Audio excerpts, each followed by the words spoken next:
अगर आपको एलर्जी है तो क्या आपको एलर्जी की गोली सारी ज़िंदगी लेनी पड़ेगी? अस्सलामुअलैकुम, मैं हूं डॉक्टर अतूफ़ा कलीम और आज मैं आपको एंटी एलर्जी के बारे में एक छोटी सी अहम बात बताती हूं और वो है long term side effect of anti allergic tablets. जी हाँ, अनफॉर्चुनेटली आपको सारी ज़िंदगी एंटी एलर्जिक लेनी पड़ेगी। ये डिपेंड करता है कि क्या आपको साल के सारे हिस्से में एलर्जी रहती है या साल के कुछ दिनों में एलर्जी होती है, आपको कौन सी एलर्जी है और आपको किस तरह से एलर्जी होती है। ये सब चीज़ें डिसाइड करती हैं कि आपको एलर्जी की गोली कब कब लेनी है। तो इसलिए मैं आपको ये नहीं बता सकती कि क्या आपको सारी ज़िंदगी एलर्जी की गोली लेनी है, ये आपकी एलर्जी पे डिपेंड करता है। मगर मैं आपको ये बताऊंगी कि एंटी एलर्जिक लेने के लॉन्ग टर्म साइड इफ़ेक्ट हैं या नहीं, क्योंकि सबसे बड़ा कंसर्न एलर्जी के पेशेंट में यही होता है कि क्या अब हम सारी ज़िंदगी या लॉन्ग टर्म एंटी एलर्जिक ले रहे हैं तो अब हमारा क्या होगा। एंटी एलर्जिक टैबलेट्स 2 किस्म की होती हैं, फर्स्ट जनरेशन एंटी एलर्जिक और सेकेंड जनरेशन एंटी एलर्जिक। कैसे इफ़ेक्ट करती हैं? एंटी एलर्जी गोलियां हिस्टामिन के इफ़ेक्ट को ब्लॉक करती हैं और एलर्जी के सिम्टम्स को कंट्रोल करती हैं। तो 2 किस्म की एंटी एलर्जी की गोलियां होती हैं, first generation and second generation. First generation अब बहुत पुरानी हो चुकी हैं, बहुत कम डॉक्टर्स उसको रिकमेंड करते हैं, ज़्यादातर डॉक्टर्स सेकेंड जनरेशन ही रिकमेंड करते हैं। और वो क्यों नहीं रिकमेंड की जाती? क्योंकि फ़र्स्ट जनरेशन एंटी एलर्जिक गोलियों के बहुत ज़्यादा साइड इफ़ेक्ट हैं, उनका असर का दौरानिया भी बहुत कम है और उनके साइड इफ़ेक्ट्स भी बहुत ज़्यादा हैं।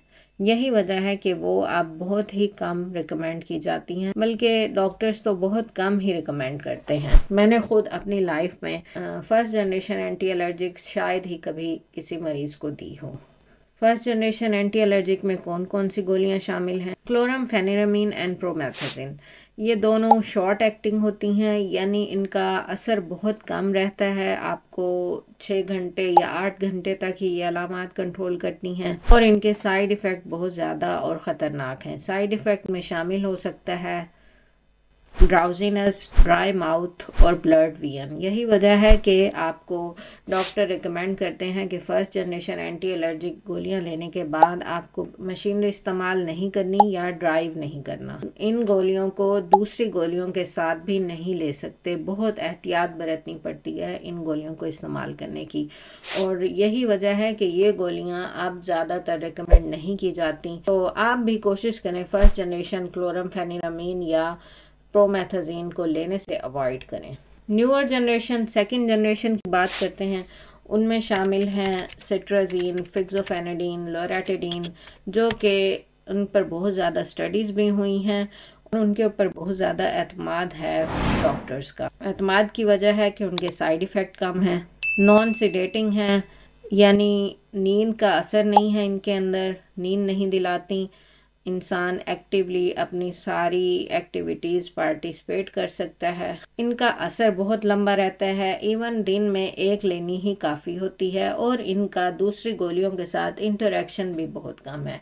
तो यही वजह है कि डॉक्टर्स बेस्ट रिकमेंड यही करते हैं कि आप सेकेंड जनरेशन एंटी एलर्जी गोलियां इस्तेमाल करें।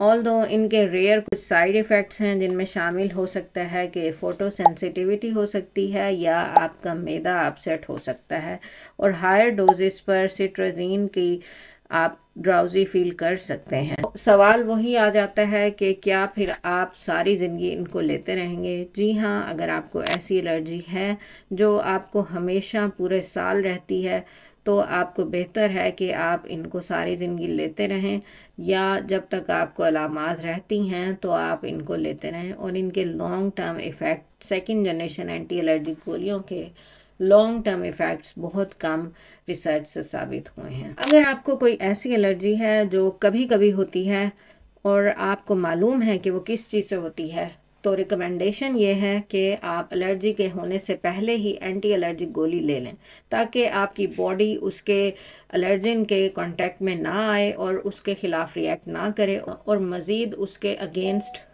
अपने सेल्स प्रोड्यूस ना करे, जिससे आपका जो रिएक्शन है वो कम से कम होगा और आपको एलर्जी की जो अलामात हैं वो कम से कम आएंगी।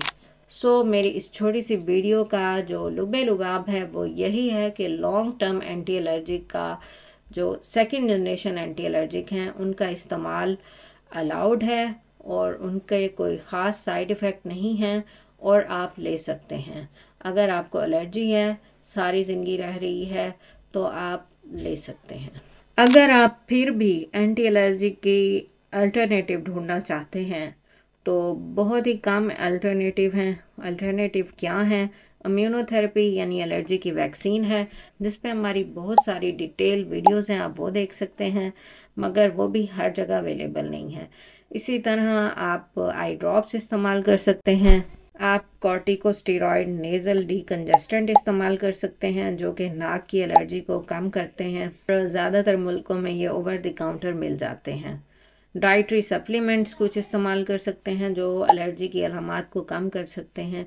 इसी तरह लाइफस्टाइल मॉडिफिकेशन है, यानी जिस चीज़ से आपको एलर्जी है उससे बचने की कोशिश की जाए।